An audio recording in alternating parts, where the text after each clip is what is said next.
Welcome in, everyone, to a holiday edition of the First Call podcast. Jeremy Plonk, Jeff Siegel with First Bet and Express Bet. It's a holiday because you've got Christmas, you got Hanukkah, you got all the great blessings around the world, and you've got opening day at Santa Anita coming up on December the 26th. Jeff, I know all these weekend events are near and dear to you, and you can't wait. You can't wait to get started with this Santa Anita season. And entries are drawing today, Friday, so that's good. I got plenty of to look forward to. I like to dive in. These are my presents, and I with 11 races scheduled and 6 of the stakes. I will be very happy to do the work, as they say. Look at this: Malibu, the La Brea, the American Oaks, the Mathis Mile, San Antonio, and the San Gabriel. These are all going to be very competitive and good gambling races. At least I hope they will be.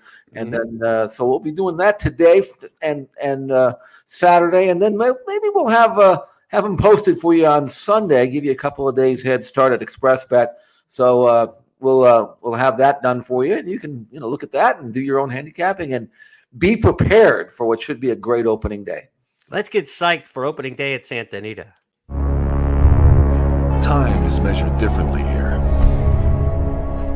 Years, decades, generations begin to blur. This place has its own time, its own minutes, its own seconds, where old and new run in the same circles, where big is small, and small is big. It's a place where being completely in the moment is the only way for time to stand still. Time, that is. Not you.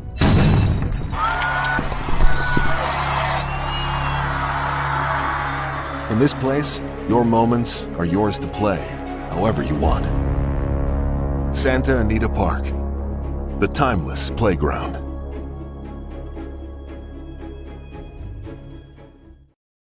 And we can't wait to play at Santa Anita. The $3 turf pick 3 back at Santa Anita, the $1 traditional pick 6, and to change the pick 3 and the trifecta minimums. That trifecta minimum going from 50 cents to $1 the way it used to be. That excites me a lot. I'm a longtime trifecta player, playing the trifecta since the 80s, and have always felt that the 50-cent trifecta really affected the payouts to a degree that it became almost an unbettable bet. Now going back to $1, and the only track in America that's really going to be $1 minimum on trifectas. Can't wait for the big fields at Santa Anita when we get a big field size to attack those trifectas again. So I'm excited about that. Also excited to be wearing the ugly sweater today. We're going to Grinch regalia here, if you can kind of see. Microphone out of the way. As the line in the song, Jeff, goes, you're a jerky, crooked jockey, and you drive a crooked horse, Mr. Grinch. Let's hope that we get no jerky jockeys this weekend in our picks as we go for 8 stakes races each and every Friday here on the podcast. Here's our schedule. For those of you watching on YouTube, be sure to hit that like button and share this out with fans around the country. Help grow the audience for the First Call podcast. Those of you listening on our traditional audio channels, here is the lineup. We'll go to Laurel Park for Christmas Tide Day Stakes on Saturday, where they've got 4 stakes races. We're going to handicap the Robert Manfuso amongst that quartet. At Fairgrounds, it's kickoff day to the Kentucky Derby with the Gun Runner for 3-year-olds and Kentucky Derby points on the line. We'll handicap 3 of their 8 stakes races on a 12-race card: the Tellier Memorial, the Untappable, and the Gun Runner. Fillies and Colts on the 3-year-old trail for next year in those final 2, the Untappable and the Gun Runner.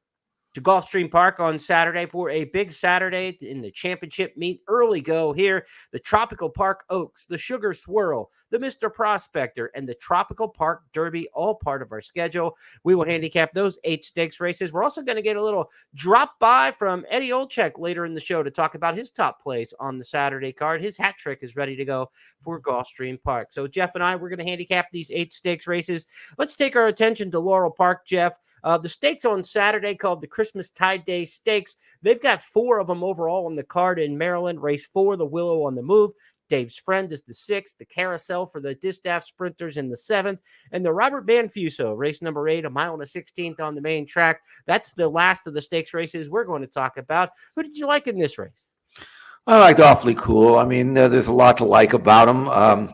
first or second, 7 out of 11 starts, inside draw going a mile and 116, short run of the clubhouse turn in a race that doesn't have a lot of pace. And if you look at his form, Awfully Cool is only effective when he's either on the lead or pressing the pace, and he shouldn't have any trouble securing that type of trip without having to be used hard.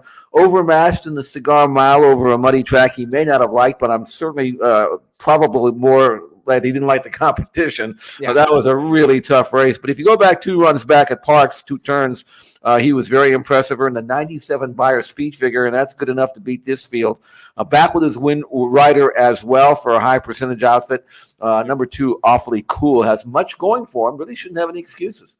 Yeah, and with that inside run into the short run to the first turn, a mile and a 16th over the 9 furlong oval at Laurel, that inside speed is really difficult to beat, and he's got that with Carmouche, one of the top East Coast speed riders. I mean, it's just a perfect fit all around. Kinetic Sky does ship in for Rick Dutrow, obviously going to be a very interesting performer there. And news is Rick Dutrow is going to have some stalls at Santa Anita as well during the winter meet. So back off the 10-year suspension, winning the Breeders' Cup Classic, and with White Abarrio, and now Dutrow spreading his wings coast to coast. We will see what he's got here. Kinetic Sky running on Saturday in the Manfuso at Laurel. That field also includes Ain't the Beer Cold, who won the Maryland Million Classic just a month or 2 ago. So good-looking group in race number 8, the Robert Manfuso Stakes. I've got a blog posted at expressbet.com and news.first.com that previews all 4 of those stakes races. I'm totally with Jeff on this one. We are both on Awfully Cool in this particular spot. If you want to check that out, be sure, again, to check out the blogs at either website. Also, Frank Carulli's got handicapping for Friday at Laurel up and posted.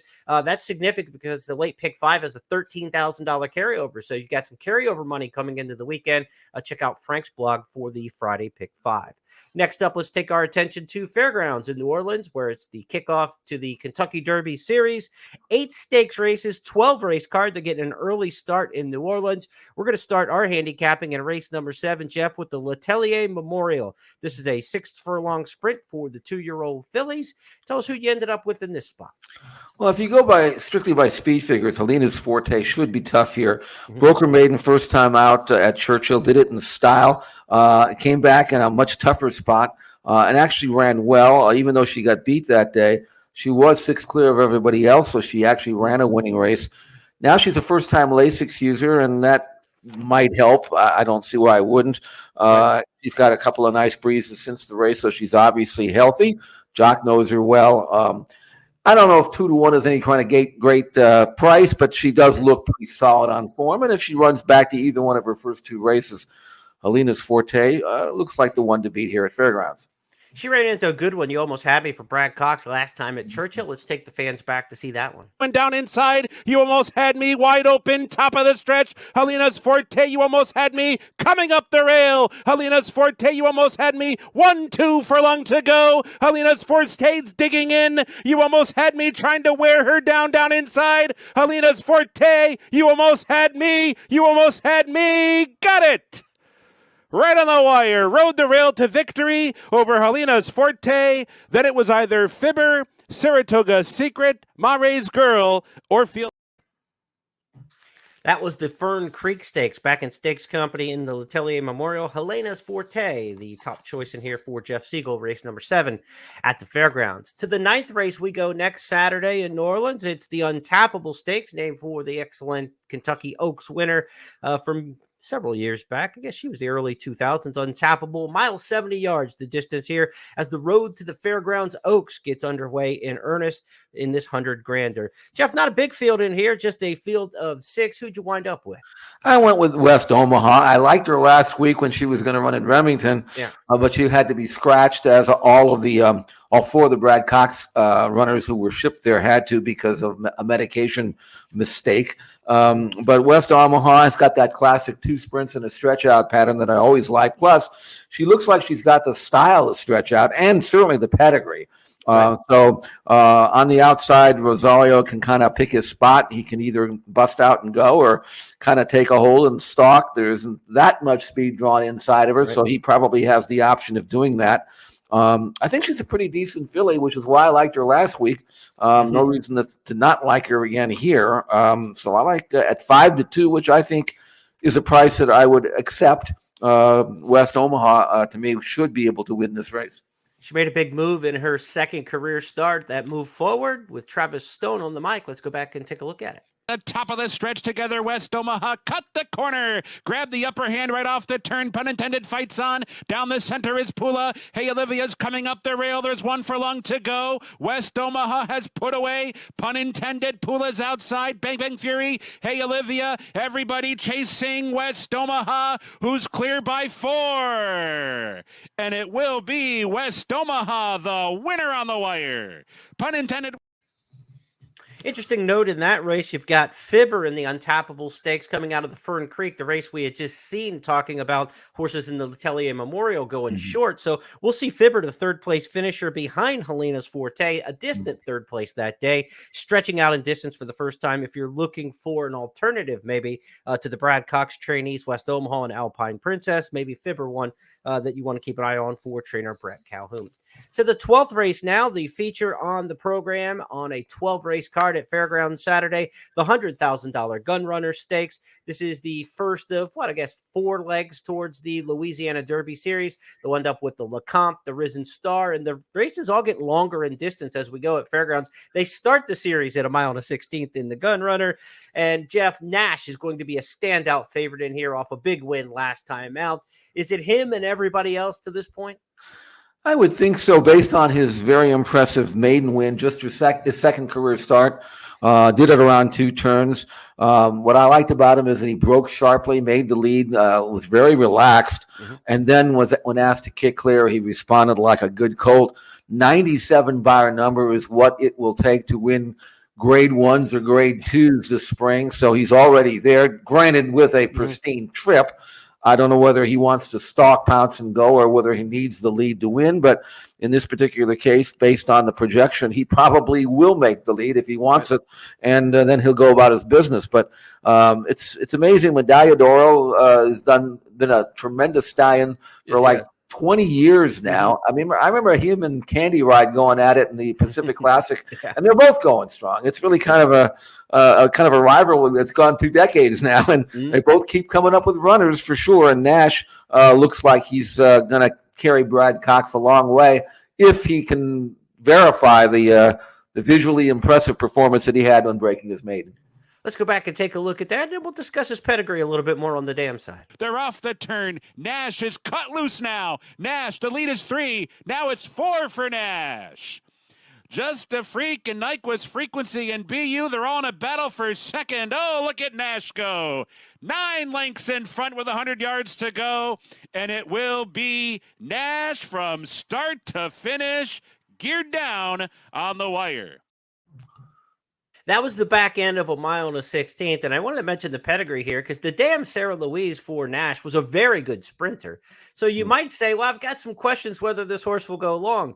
Well, you only worry about pedigree and projection until you see it. You just saw the 1.16, and so maybe if you want to talk 1.25 miles down the line, will he go longer than the 1.16? Right now, he is absolutely a 1.16 horse off of that last victory at Churchill, and I would not suspect that there's anything to trip him up other than a regression, perhaps a bounce, running so well in that first start around 2 turns. If he were to bounce in here, there are some other alternatives. Neat is a horse going turf to dirt who's won 2 in a row for trainer Rob Atris, and Atris has won with everything he sent down to Fairgrounds this year. That's an interesting horse because it's a son of Constitution, obviously a Florida Derby winner. You would think they could run on the dirt out of the More Than Ready mare or a Bella. More Than Ready, a very versatile sire, but does get a lot of really good turf miler types. So is Neat just a turf horse, or could this $200,000 auction buy be a horse you can transfer to the dirt? At least with him, you already know, again, the 2 turns, not a question. The distance, not a question. This is a pretty accomplished distance group for this early in the year to be going 1.16. Almost all these horses have credentials around 2 already. You mentioned the pedigree for Nash and how the mare was a sprinter, but Medaglia d'Oro can take that sprint mare form and stretch it out. You know what I'm saying? I mean, Rachel Alexander by Medaglia d'Oro was out of a mare by Roar, who was an absolute out-and-out sprinter. So it's not a bad idea to maybe breed some speed into the pedigree if you're going to breed the Medaglia d'Oro, and Nash certainly looks like he will handle the distance to ground. And Track Phantom, He's done it too. Did it at Churchill, breaking his maiden. I love the progression on speed figures for him. Yeah. He's gone from 74 buyer to 81 to 88. He presses the pace. He will again. Quality Road colts, and Quality Road, he gets colts that get better as they mature. So for a non-graded $100,000 2-year-old stake this time of the year, you never know what you're going to get. Mm-hmm. This looks like a much better than average race, and I'd be very interested to see whoever wins this, where he shows up on your countdown to the Derby Trail, because I think it's going to have an impact on your rankings next week. Yeah, we start that each year on the first Friday of the new year, so look forward to that. I think January 5th or 6th, however it falls on the calendar. This race has a stronger feel than probably what we're going to see in the first leg or two of the Oaklawn series. Definitely going to be stronger than the Smarty Jones. Might be as strong as the Southwest Stakes when we get get around there to President's Day, because this is a really good group. And you talk about Track Phantom, same profile that we're talking about with Nash in terms of the pedigree. By Quality Road out of Miss Sunset. Jeff Bondi's just sensational sprinter. She was fabulous going short. But again, this one has already proved the goods when 2 one-turn miles at Churchill, then stretch out around 2 turns going a mile and 16th at Churchill and drew off that day. So the proof is on the racetrack, not in the pedigree with these runners. And this is a really, really good addition of the Gun Runner Stakes. Let's turn our attention next to South Florida, where we go to Gulfstream Park for 4 stakes races on their Saturday card. The Tropical Park Oaks, the Sugar Swirl, the Mr. Prospector, and the Tropical Park Derby are the races we will handicap in succession here. Starting off in race number 8, Jeff, it's the Tropical Park Oaks, a mile and a 16th on the grass. Cairo Consort's been around a lot of big races throughout the course of this year. She's dropping in class. Does she look stronger than these enlisted company?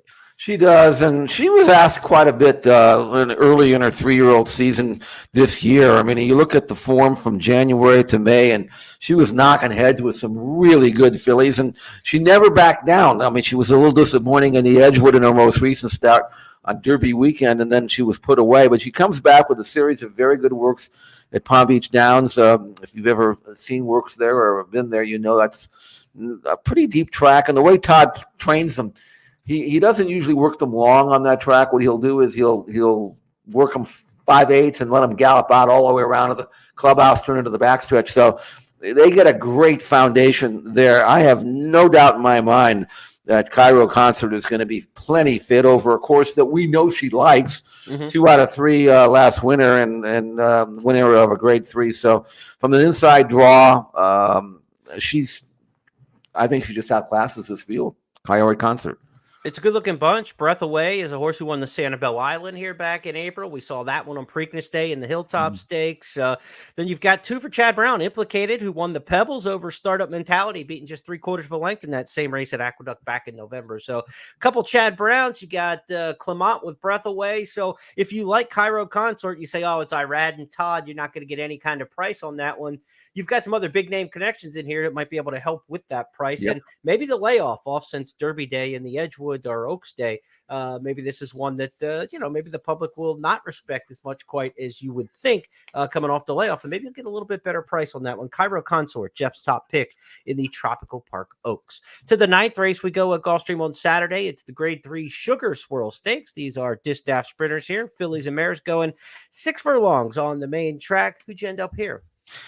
Well, I've been burned by taking Laurel shippers out of their comfort zone onto tougher circuits. This is Intrepid Daydream with like a 335 hitter in AAA going to the majors here, but man, her form is really good, and I love the rise in buyer numbers. I'm looking; she's gone from 79 to 82 to 86 to 87 to her most recent win of 91. So. She keeps getting faster and faster. She's won 7 out of 13. Now she's stepping up into a tougher circuit, Grade 3 company. But on numbers, she's a fit. I like the fact that she's got that good stalking style where she doesn't open up and kind of hang on. She kind of presses, and then re-breaks when you ask her, and she draws off. And I don't know whether she's good enough or not, but I'm going to give her a chance to be this good. So I'm going to go with number 4, Intrepid Daydream, the Laurel shipper down to Gulfstream Park for Safi Joseph. First time for Safi, and that's always a good thing down there. Right. Intrepid Daydream listed at 3-1 on the morning line, and I think that's probably a good price if you can get it. Here's her last race in the Politely Stakes at Laurel. Top of the stretch now, and Intrepid Daydreams asks the question to get by. Response time, Intrepid Daydreams set sail for a long and a half left to go. Shifting over to the inside, but clear by 3 from Response Time in second. Utterly Enchanting is in third, and Malibu Beauty and Canoodle with a 16th left to go. Intrepid Daydream on her way to another nice score. Intrepid Daydream in the Politely, around by 5. Oh, note in this race, Headland has entered in this race, the Sugar Swirl, but also cross-entered in a stakes race for George Weaver at Laurel on Saturday. She's expected to run in Maryland, so we are anticipating a scratch of Headland out of the Sugar Swirl Stakes. One less obstacle for Intrepid Daydream to clear in her first start in South Florida.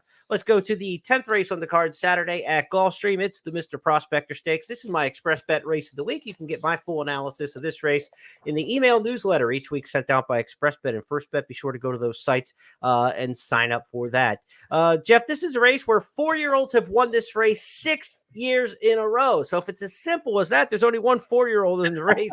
It's Scaramouche. I mean, if you want to handicap with those kind of oddities, certainly you could find a worse play than John Velasquez aboard Scaramouche, but Scaramouche isn't in great form so far this year, so it hasn't been the same as it was back in 2022 when he won 6 of 10 starts. So we're going to have to get away from the 4-year-olds in this particular spot and do a little bit more thinking than that, and I know you've dived into this race a little deeper. Yeah, I looked at this race, and I looked again. I go from rail to the outside before I find the pick I got. I took all the way to the 9 hole before I came up with Sibelius, and I looked at him, and this is a colt that won the Golden Shaheen. I mean, beat Switzerland, who's been a tough horse overseas for a long time. He actually started out here in the States as a young horse, and then Gunite was there, and that's form that these other horses simply don't have, as far as I could see. And he's also a perfect 1-for-1 in the Gulfstream Park, having won this very same race last year. And this year, even though he looks like he's been tailed off since coming back from Maidan, and it's a possibility that that he's not as good as he used to be at age 5. But I love that outside draw. I love a healthy work pattern for a trainer who's knows his horse pretty well anyway, and obviously back with his favorite rider. I think going 7/8. Sibelius is a horse that's got enough speed. He's not a blazingly quick horse, but he'd be able to set out there, no dirt in his face, move when he wants to move, get into his rhythm, get into his momentum, and then go on with it. He really shouldn't have any excuses. I could see it at 5-2. I'm going to give him a chance to bounce back. Defending champion in this race, Sibelius. Also, of course, the headline win, as Jeff mentioned, in the Golden Shaheen in Dubai. Fourth, and they're into the stretch. It's Hopkins and Gunite on the outside. The American horses 1-2. These two come into the final furlong together. Sound money between those two. Running in third, Sibelius trying to run up the rail. Switzerland is putting in his run on the outside. It is Hopkins in front. On the outside comes Gunite. Here comes Switzerland. Sibelius down toward the rail. They're coming down to the finish. And it is very close. Oh, was it Switzerland or Sibelius? It was Ryan Moore in the saddle that day. You saw that international look and style. Junior Alvarado will be back in the saddle. He was the guy who rode Sibelius to the victory in this race last year. Sibelius will try to become the second 2-time winner of the Mr. Prospector. XY Jet also got it done, but in non-successive years, 2015 and 2017. Jeff, I gave a little look in here to Win From Within. Luis Saya is riding this one for Bill Morey. This is a horse who's got a ton of speed in turf routes, mile and a 16th. Turns back to 7/8 of a mile, but won at that trip in Allowance Company at Tampa Bay Downs back in April of 2022. This horse, to me, looks fast enough to compete with sprinters, has past dirt form. And anytime you got Into Mischief on top, Mr. Greeley on the bottom, you're just asking for 7 furlongs, 1 turn mile. I mean, that's the right pedigree for this kind of trip. I gave Win From Within a shot in here, and I think we'll get a fair price. $150,000 claim last time out of Churchill in November, and I'm not sure if the connections didn't notice the fact that this son of Into Mischief had been running well on grass, but you go all the way back to his last dirt race, as you pointed out, Jeremy, back in April of 2022 at Tampa Bay. at 7 furlongs, and he won. And maybe this is a horse that might just be as good, if not better, on dirt. You win a dirt race, and you don't see it dirt for a year and a half after that. And I think they might have claimed him with this race in mind. I don't know, but he's always been consistent, 9 out of 19, and he's got enough speed here, maybe, to make the lead. So even though he's been routing, sometimes route horses that make the lead, that you say, well, they've been routing, it's not sprinting. But a lot of times you freshen a horse up and short him up and let him roll out of there, and they show a lot more sprint speed than you think they have, Yeah. And I'm curious to see what Saez will do, although Saez is not usually a rider who wants to wait around for anybody. So yeah, I think at 10-1, you've got an excellent gamble. And if Sibelius doesn't win or isn't quite what he used to be, your gamble here on number 4, Win From Within, is outstanding. And he is certainly one that you have to consider strongly. The veteran 7-year-old long-range Toddy in this race off of back-to-back wins in the summer. He's been off a while, but since Victor Barbosa took over this horse, he's suddenly become a fast sprinter, and it's kind of an interesting late career form change for a horse who in 2019 was a Kentucky Derby runner, long-range Toddy. He's the infamous answer to the trivia question, which horse claimed foul on Maximum Security after finishing 18th. I'm not going to drag up those demons because my blood pressure is already going up. Right. So long range, Toddy, good luck to you, but you're never going to get back on my good side, John, after that claim of foul. To the Tropical Park Derby we go next. It's race number 11 on the card Saturday at Gulfstream Park, the final of 4 stakes races. Mile and a 16th on the grass, $125,000. It still says Derby, Jeff, because there's a couple days left in the year. Of course, these are all 3-year-olds. Who'd you end up with in the Tropical Park? Tough race. Tropical Park. You never got a chance to go to Tropical Park, did you?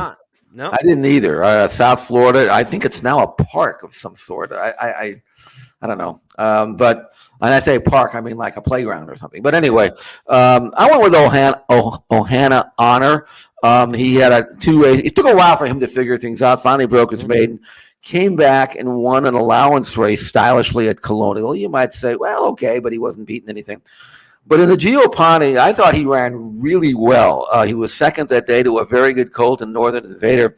He was given a lot to do from the top of the stretch to the wire. He was very eager through the lane. He was well clear of everybody else. Now, he was entered and scratched since that race in November. But I think he's probably okay. His work pattern, it looks like there's a gap there. But I'm going to assume that Shug wouldn't be running him if he wasn't right. And he's a 3-year-old colt who's got form against older horses. He's got form against Northern Invader that would beat this field in his last start in the Giopani at Aqueduct. So I want to go with Ohana Honor, but it's kind of a grass grab bag. I can make a case for a few of these. He's one of several that I could see win. Let's take a look back at that Giopani where Ohana Honor finished second. Appraise being asked for more now in third. Bat Flip is down towards the rail, and Ohana Honor out in the middle of the course.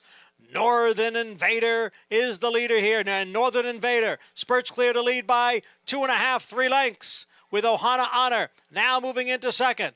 It's Northern Invader in front. Ohana Honor giving chase. They come on for the finish, and it's Northern Invader and Jose Ortiz to win the Giopani Stakes. All right, we'll see if that one can one-up the performance last time in the Giopani and get it done in the Tropical Park Derby. For a little more handicapping advice on the Tropical Park Derby, as well as a couple undercard races on Saturday at Gulfstream Park, let's turn to our intrepid correspondent, Eddie Olczyk, with his hat trick for this Saturday exclusively for First Bet. Happy holidays, everybody. Have a Merry Christmas. Enjoy your family and friends. And I got the big fella over my shoulder here to hopefully bring us a few presents on this Saturday racing at Gulfstream Park. 3 picks today for my hat trick. My first pick of the day will be race 1, number 5, Heart Beats Like Thunder. This maiden did not have the cleanest trip in the last at the same level. Ran an even race in last, better pose position today. Should improve off of the last effort. The only concern, no published work since first pick of the day, race 1, number 5, Heart Beats Like Thunder. Second pick of the day is race 3, number 3, Anthony's Rocket. I'm going to throw out the last 3 races out.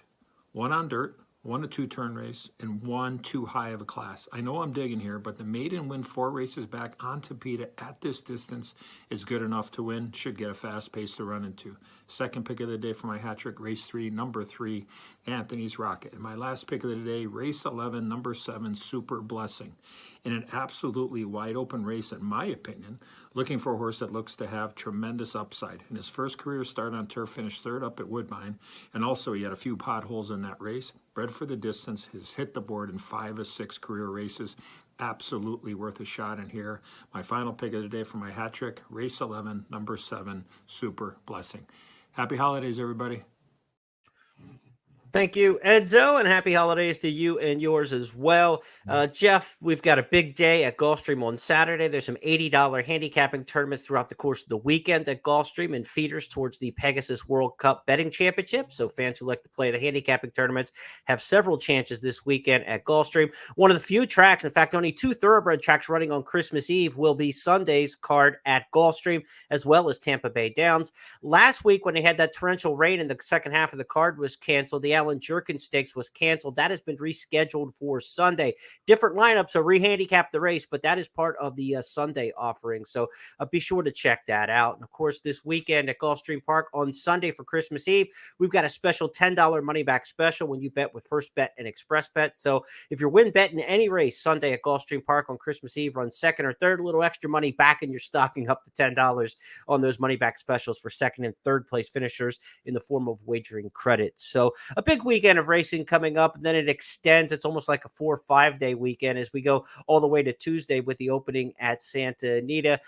Tell us what we can expect out in Southern California.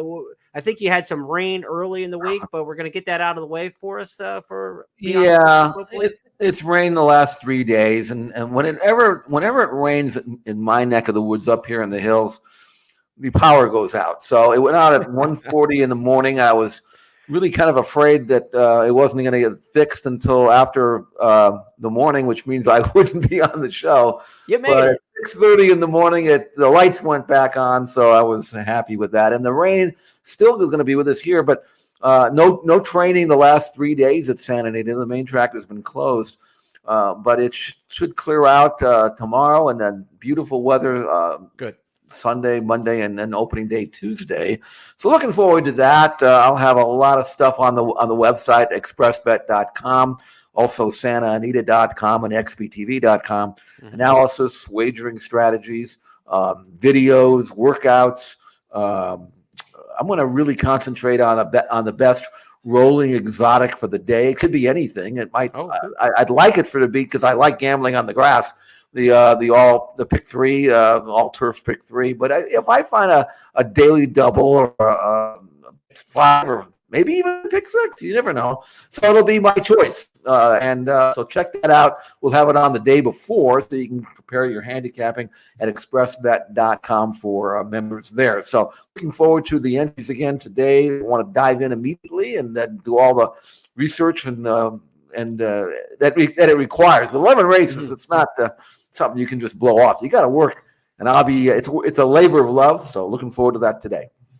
Looking forward to opening day at Santa Anita as we bid you farewell and wish you a Merry Christmas, Happy Hanukkah, Happy New Year to those of you who don't join us next week. We will be back next Friday with the First Call podcast to preview the weekend stakes races. No, it's official this Tuesday, which will be the 26th, the opening day at Santa Anita, day after Christmas. We're going to take the podcast off on Tuesday on It's Official, but we will be back a week from today, next Friday, with First Call to handicap next weekend stakes. On behalf of Jeff Siegel and everybody with First Technologies, to you and your family, have a great holiday season. We'll leave you with the Santa Anita opening day schedule, and we'll talk to you next week. Good luck, everybody.